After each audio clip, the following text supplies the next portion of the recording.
आपकी स्क्रीन पर कुछ सेंटेंसेस हैं। फर्स्ट है, जैसे ही चोर ने पुलिस को देखा वैसे ही वह भाग गया। सेकंड है, जैसे ही हम घर से बाहर आए वैसे ही वर्षा होने लगी। थर्ड है, जैसे ही मैं सोने लगा वैसे ही किसी ने दरवाज़ा खटखटाया। और फोर्थ है, जैसे ही अध्यापक कक्षा में आए वैसे ही सभी छात्र शांत हो गए। तो क्या आप जानते हैं इस प्रकार के वाक्यों को इंग्लिश में कैसे ट्रांसलेट किया जाता है? तो इस प्रकार के वाक्य जिनमें जैसे ही, वैसे ही इस प्रकार के शब्द आए, इन्हें हम इंग्लिश में ट्रांसलेट करने के लिए एज सून एज का प्रयोग करते हैं। तो सबसे पहले हम इसका स्ट्रक्चर देख लेते हैं। तो इसका स्ट्रक्चर होता है, सबसे पहले हम एज सून एज का प्रयोग करेंगे जैसे ही के लिए। इसके बाद हम सेंटेंस का फर्स्ट पार्ट बनाएंगे ग्रामर के अनुसार। इसके बाद हम कॉमा लगाएंगे वैसे ही के लिए। इसके बाद हम सेंटेंस का सेकंड पार्ट बनाएंगे ग्रामर के अनुसार। जैसे ही की जगह हम जो ही का प्रयोग कर सकते हैं, दोनों के लिए हमें काय का यूज करना है, एज सून एज का। और वैसे ही की जगह हम तो ही का प्रयोग कर सकते हैं, दोनों की जगह हमें कामा यूज करना है।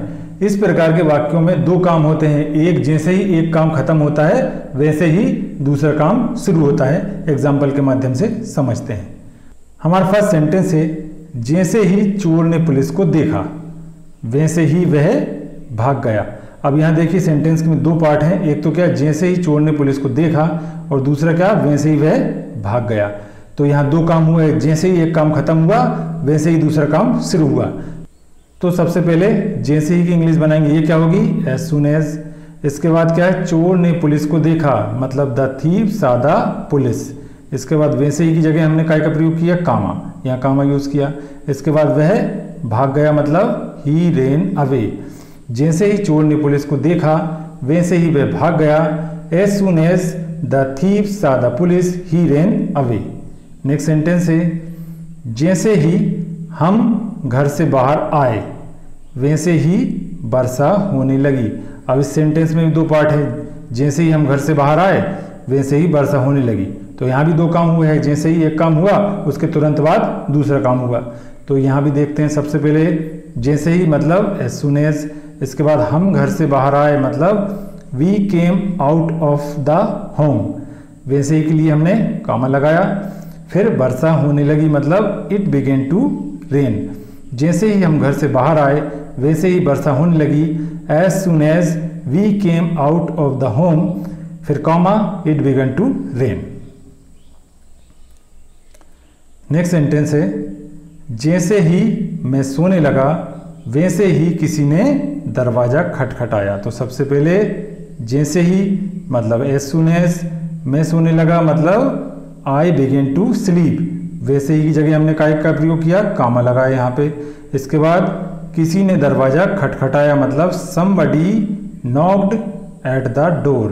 जैसे ही मैं सोने लगा वैसे ही किसी ने दरवाजा खटखटाया। As soon as I began to sleep, somebody knocked at the door। Next sentence है, जैसे ही अध्यापक कक्षा में आए वैसे ही सभी छात्र शांत हो गए। तो सबसे पहले जैसे ही मतलब एज सून एज, फिर इसके बाद अध्यापक कक्षा में आए मतलब the teacher came into the class, और वैसे ही की जगह हमने कॉमा लगाया। सभी छात्र शांत हो गए मतलब all the students became silent. जैसे ही अध्यापक कक्षा में आए वैसे ही सभी छात्र शांत हो गए। As soon as the teacher came into the class all the students became silent. Next sentence है, तुम मुस्कुराने लगे जैसे ही उसने तुम्हें देखा।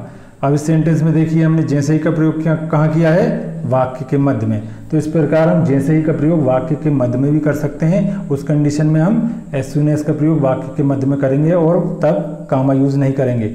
इसका ट्रांसलेशन देखते हैं। तो सबसे पहले क्या है, तुम मुस्कुराने लगे मतलब यू स्टार्टेड स्माइलिंग, तुम मुस्कुराने लगे। इसके बाद जैसे ही मतलब एज सून एज। इसके बाद क्या है, उसने तुम्हें देखा मतलब ही saw you।